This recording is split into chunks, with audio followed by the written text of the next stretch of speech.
Normal विषय काय बाई काय काय झाली काय आवाज केला या 1 2 3 4 माइक टेस्ट 1 2 3 4 1 2 3 4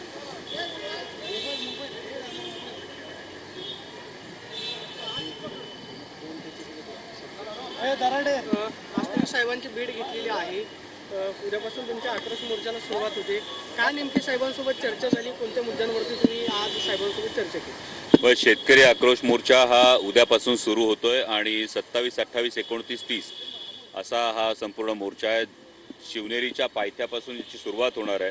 कारण ज्या छत्रपती शिवाजी महाराजांनी शेतकऱ्याच्या भाजीच्या देठाला हात लागू देऊ नका असं आज्ञापत्रात सक्त ताकीद दिली होती, त्याच छत्रपतींच्या महाराष्ट्रात आज शेतकऱ्याची जी बिकट अवस्था झालेली आहे, यातले 6 प्रमुख मुद्दे घेऊन आपण हा शेतकरी मोर्चा करतो। यामधला सगळ्यात प्राधान्याचा मुद्दा आहे तो म्हणजे कांद्यावरची निर्यात बंदी ही तातडीने उठवावी आणि कांद्याचं एक निर्यात धोरण, हे ठोस निर्यात धोरण निश्चित करावं। त्याबरोबरीनं बिबट प्रवण क्षेत्रामध्ये दिवसा 3 फेज लाईटचा अखंडित पुरवठा करण्यात यावा। पीक विमा कंपन्या ज्या आहेत यामध्ये कंपन्यांचंच उखळ पांढरं होतं, परंतु शेतकऱ्यांना ही नुकसान भरपाई योग्य पद्धतीने मिळत नाही, या संदर्भातही धोरण निश्चिती व्हावी। दुधाच्या दरांचा जो फार मोठा प्रश्न आहे, दुधाचे दर गेल्या 6-8 महिन्यात आपण बघितलं तर 10 ते 12 रुपये पर लिटरने पडलेले आहेत। आणि आता महाराष्ट्र सरकारनं जी एक तात्पुरती मलमपट्टी केलेली आहे की शासकीय दूध संस्थांना 5 रुपयाचं जे अनुदान आहे, फक्त पुणे जिल्ह्याचा जर विचार केला तर एकूण 26 लाख लिटरचं कलेक्शन आहे आणि यामध्ये शासकीय दूध संस्थांकडे जेमतेम 5 लाख लिटर दूध जातं, उरलेलं जवळपास 21 लाख लिटर दूध आहे।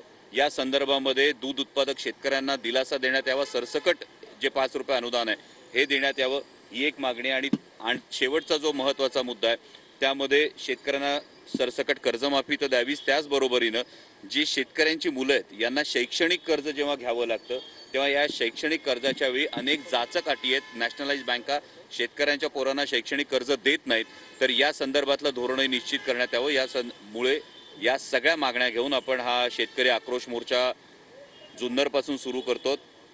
जुन्नर, ओतूर, आळेफाटा, नारायणगाव, कळंब, मंचर, राजगुरुनगर, चाकण, त्यानंतर पुढे केंदूर, पाबळ असा हा बारामती लोकसभा मतदारसंघात जाईल।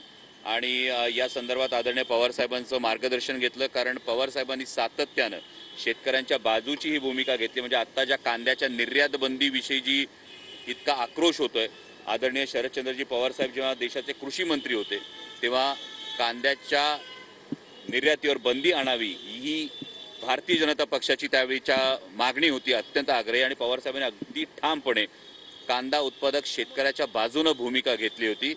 त्यामुळे याच प्रश्नांविषयी साहेबांचं मार्गदर्शन घेतलं आणि साहेबांनी याबद्दल संतोष व्यक्त केला। 30 तारखेला ही जिल्हाधिकारी कार्यालयाच्या परिसरात सेंट्रल बिल्डिंगच्या इथे आदरणीय शरदचंद्रजी पवार साहेबांची विराट सभा होणार आहे। आज सभेसाठी कोण फायनल झालेले महाविकास आघाडीचे अजून काही नेते मंडळी येणार?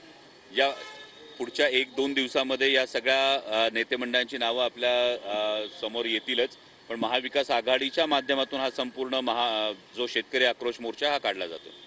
आज ज्या पद्धतीने सातत्याने टीका तुमच्यावरती केली जाते, त्या संदर्भात तुम्ही काही पवार साहेबांसोबत चर्चा केलेली आहे? नाही, या संदर्भामध्ये मला असं वाटतं की मी कालही या संदर्भात विधान केलेलं आहे। आदरणीय दादा हे मोठे नेते आहेत आणि आता ते जी काही टीका करतायत, मी आहे तिथेच आहे, त्यामुळे जी काही टीका होते या संदर्भामध्ये जर त्यांना कान धरण्याचा अधिकार होता तेव्हाच त्यांनी धरला असता तर सोपं झालं असतं।